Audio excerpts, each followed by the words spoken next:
आज हम व्यवसाय अध्ययन में पाठ 4 व्यावसायिक सेवाएं पाठ के अंतर्गत पंजीकृत डाक सेवा पोस्ट ऑफिस के द्वारा पंजीयन कराने की विधि के बारे में अध्ययन करेंगे।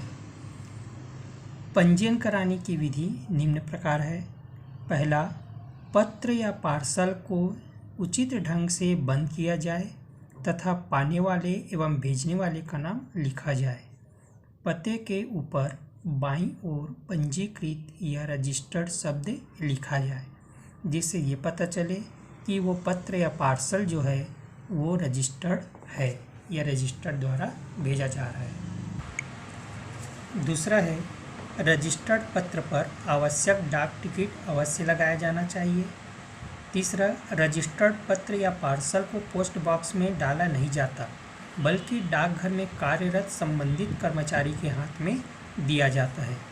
पोस्ट ऑफिस के बाहर जो लेटर बॉक्स लगा रहता है उसमें हम रजिस्टर्ड या पंजीकृत डाक या पार्सल को हम नहीं डालते, बल्कि डाकघर के अंदर जा कर के वहाँ पर जो कर्मचारी रहते हैं उसको रजिस्टर्ड पत्र या पार्सल को दिया जाता है और वही कर्मचारी टिकट लगा कर के अपने पास रखता है, उसको हम लेटर बॉक्स में नहीं डालते।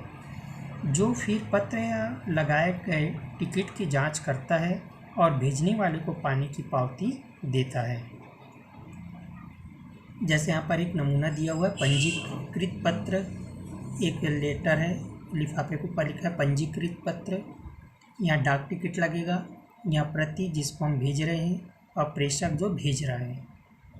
इस प्रकार से इस लिफाफे के ऊपर लिखा जाता है पंजीकृत वाले को। जब हम पत्र या पार्सल में डाक टिकट लगाते हैं, फिर वहाँ के कर्मचारी उसे अच्छे तरीके से जांच करता है और भेजने वाले को एक पावती या रसीद देता है। चौथा, यदि पत्र भेजने वाला चाहता है कि उसे पाने वाले की पावती मिले, तब वह उस पर प्राप्ति स्वीकृति, जिसे इंग्लिश में एक्नॉलेजमेंट कहते हैं, का प्रपत्र लगा देता है। यह पावती प्रपत्र डाकघर में निःशुल्क प्राप्त हो जाता है। इसके लिए 1 रुपये के डाक टिकट अतिरिक्त लगाते हैं।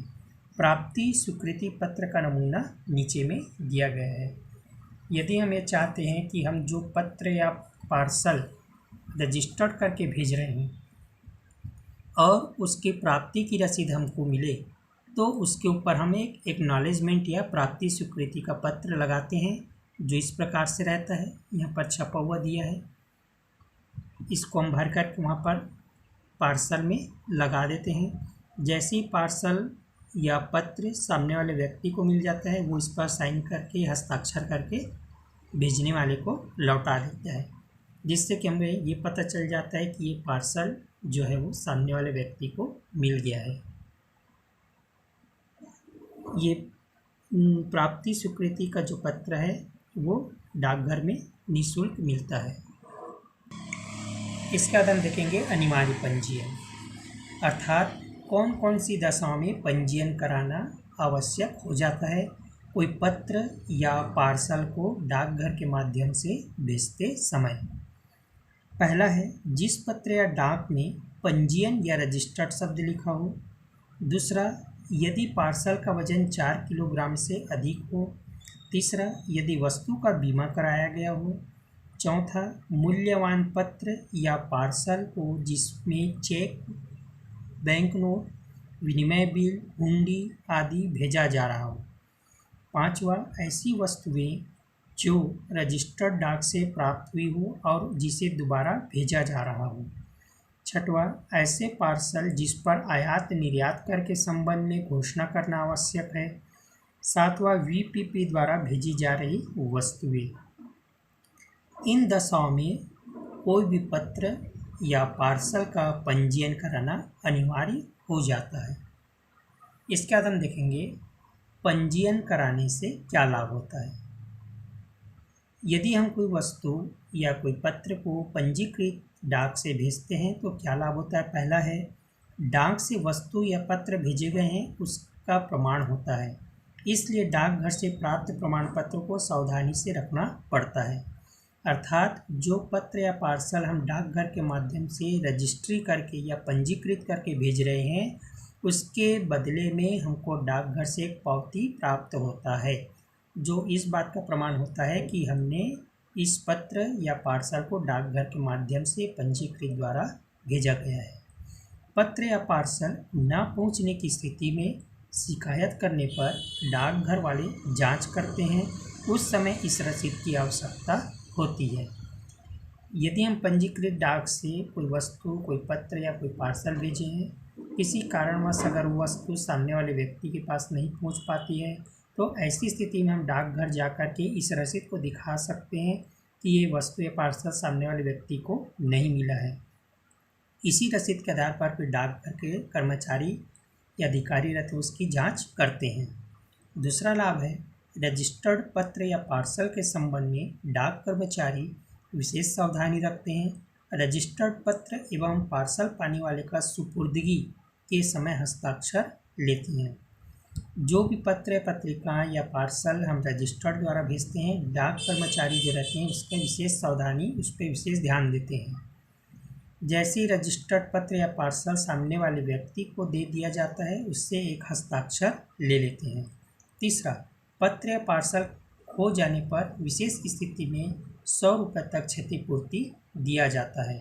इस प्रकार डाकघर द्वारा पत्र या पार्सल भेजने में यह सुरक्षित साधन है। इसका हम देखेंगे बीमित डाक। बीमित डाक का मतलब होता है जिस प्रकार पत्र या वस्तुओं को प्रेषण मार्ग को सुरक्षित बनाने के लिए उसको रजिस्टर्ड या पंजीबद्ध कराया जाता है, उसी प्रकार पत्र या पार्सल को पूर्ण रूप से सुरक्षित एवं डाकघर को क्षति के लिए उत्तरदायी बनाने के लिए उस पत्र या वस्तुओं का बीमा कराया जाता है। बीमित पार्सल या लिफाफे को डाक कर्मचारी विशेष सावधानी से पाने वाले व्यक्ति को पहुंचाते हैं, क्योंकि उससे संबंधित व्यक्ति को पहुंचाने का दायित्व पूर्ण रूप से डाकघर के ऊपर होता है। इस प्रकार से हम डाक बीमा करवाते हैं। बीमित डाक का क्या उद्देश्य होता है? पहला है बीमित वस्तु पाने वाले के पास पहुंच जाए। दूसरा, वस्तु खो जाने या क्षतिग्रस्त हो जाने पर भेजने वाले को हानि न हो। तीसरा, वस्तु की सुरक्षा का वचन हो। तो ये किसी पत्र या पार्सल को डाकघर के माध्यम से बीमा कराने का उद्देश्य होता है। अब हम देखेंगे बीमा कराने की विधि। पहला है, जिस वस्तु को बीमा डाक के माध्यम से भेजना हो उसे अच्छी तरीके से पैक कर लेते हैं। इस हेतु कोई कपड़ा या पुट्ठे की पेटी का भी प्रयोग किया जा सकता है। लिफाफा होने की दशा में उसे चारों ओर से रस्सी से बांधा जाता है तथा प्रत्येक खुलने वाली जगह चप्पड़े से सील कर दी जाती है ताकि कोई उसको खोल ना सके। दूसरा, उसमें पाने वाले तथा भेजने वाले का पूरा पता लिखा रहता है पिन कोड के साथ।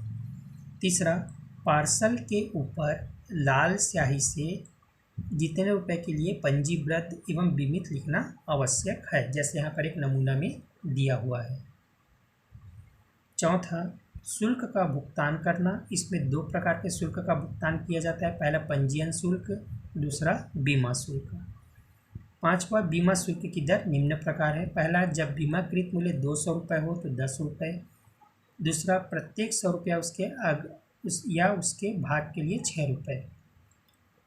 छठवा, डाकघर में संबंधित कर्मचारी को पत्र या पार्सल दिया जाता है जो संवेष्टन अर्थात पैकिंग का एक बार फिर से निरीक्षण करता है कि वो सही तरीके से बंधा हुआ है या नहीं। सातवां, बीमित डाक पाने की 2 रसीदें पंजीयन के लिए और बीमा के लिए भेजने वाले को देता है। तो इस प्रकार से बीमा कराने की ये विधि है। डाकघर के माध्यम से हम कोई पत्र या कोई वस्तु या कोई पार्सल भेजते हैं तो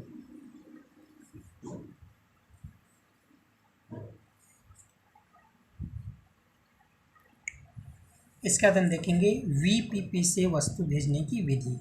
अगर हम डाकघर के माध्यम से कोई वस्तु, कोई पत्र पत्रिका या कोई पुस्तक अगर हम VPP के माध्यम से भेज रहे हैं तो उसकी भेजने की क्या विधि है? पहला है, VPP से माल या वस्तु भेजते समय उसका ठीक से पैकिंग या संमिश्रण आवश्यक है। दूसरा, 500 रुपये से अधिक मूल्य की सामग्री का बीमा कराना आवश्यक है। रेलवे बिल्टी बीजक की प्रति मुद्रित कागज अथवा पुस्तकों का बीमा कराना अनिवार्य नहीं है। तीसरा, वीपीपी पार्सल का बीमा कराना आवश्यक है। वीपीपी अर्थात वैल्यूएबल पोस्ट। वीपीपी शुल्क का भुगतान करना। पंजीयन एवं बीमा शुल्क के अतिरिक्त वीपीपी शुल्क की दरें निम्न प्रकार है, जो यहाँ पर दिया हुआ है। पांचवा, डाकघर के संबंधित कर्मचारी को देना तथा पावती प्राप्त करना। जैसे हम वीपीपी के माध्यम से कोई वस्तु पत्र पत्रिकाएँ भेज रहे हैं तो उसको हम डाकघर के कर्मचारी को देते हैं और डाकघर के कर्मचारी उसको लेने के बाद उसके बदले में हमको पावती देता है। छठवा, भेजने वाले को वीपीपी का एक निर्धारित प्रपत्र भरना पड़ता है, जिसमें भेजने वाले का नाम, पता, राशि आदि के साथ यह घोषणा करना भी आवश्यक है कि क्रेता के वास्तविक आदेश एवं डाकघर के नियमानुसार वस्तुएं भेजी जा रही है। वीपीपी की वस्तुएं इस फॉर्म के साथ भेजी जाती है। इसके बाद हम देखेंगे वीपीपी के माध्यम से वस्तु को भेजने से क्या लाभ है। तो पहला है, डाक द्वारा व्यापार की यह एक सुरक्षित प्रणाली है। दूसरा, रेलवे बिल्टी बीजक आदि भेजने का यह सुरक्षित ढंग है। तीसरा, भेजने वाले की राशि डूबने का भय नहीं होता है तथा राशि घर में ही मिल जाती है।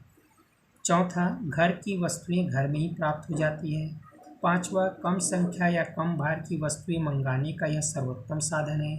कम संख्या में पुस्तकें मंगाने के लिए इसी साधन का प्रयोग किया जाता है। छठवा, परीक्षण आदेश के लिए यह उपयुक्त प्रणाली है। मासिक पत्र पत्रिकाओं के प्रदाय के लिए इस विधि का सर्वाधिक प्रयोग किया जाता है। सातवां, दूरस्थ अंचल के उपभोक्ताओं से संबंध स्थापित किया जा सकता है। तो इस प्रकार से वीपीपी के माध्यम से कोई पत्र पत्रिका या पुस्तक को भेजने से लाभ होता है। इसके बाद हम देखेंगे मनी ऑर्डर द्वारा राशि किस प्रकार से भेजी जाती है, इसकी विधि क्या है। डाकघर के द्वारा हम मनी ऑर्डर के माध्यम से एक स्थान से दूसरे स्थान पर मनी ऑर्डर कर सकते हैं। पैसे भेजने का एक अच्छा साधन है। मनी ऑर्डर द्वारा राशि भेजना। पहला, मनी ऑर्डर द्वारा राशि भेजने के लिए एक निर्धारित प्रपत्र या फॉर्म भरना पड़ता है। यह प्रपत्र डाकघर में 25 पैसे देकर प्राप्त किया जा सकता है। मनी ऑर्डर का प्रपत्र ठीक से भरना आवश्यक होता है। दिए गए प्रपत्र या फॉर्म का अवलोकन करने तथा मनी ऑर्डर प्रपत्र भरने का अभ्यास करते हैं। जैसे इसमें क्या क्या लिखा जाता है। भेजी जा रही राशि शब्दों में राशि पाने वाले का नाम, भेजने वाले का हस्ताक्षर एवं भेजने की तिथि इस भाग में लिखना चाहिए। दूसरा, राशि पाने वाले का नाम, राशि एवं भेजने वाले का नाम एवं पता लिखा जाता है। तीसरा, राशि पाने वाले को संक्षिप्त संदेश भी यहाँ लिखा जाता है, जो पाने वाले को मनी ऑर्डर फॉर्म से अलग करके दिया जाता है। चौथा, गवाह के समक्ष राशि का भुगतान किया जाता है। राशि पाने वाले एवं पहचानकर्ता गवाह के यहाँ हस्ताक्षर होते हैं। पांचवा, इस भाग में भी राशि पाने वाले एवं गवाह के हस्ताक्षर होते हैं, जो फॉर्म से अलग कर पैसे भेजने वाले को भेज दिया जाता है। छठवा, राशि भेजने वाले का पूरा नाम एवं पता लिखा जाता है। उसके बाद करते हैं हम दूसरा, मनी ऑर्डर शुल्क का भुगतान करना। तो ये इसकी विधि है।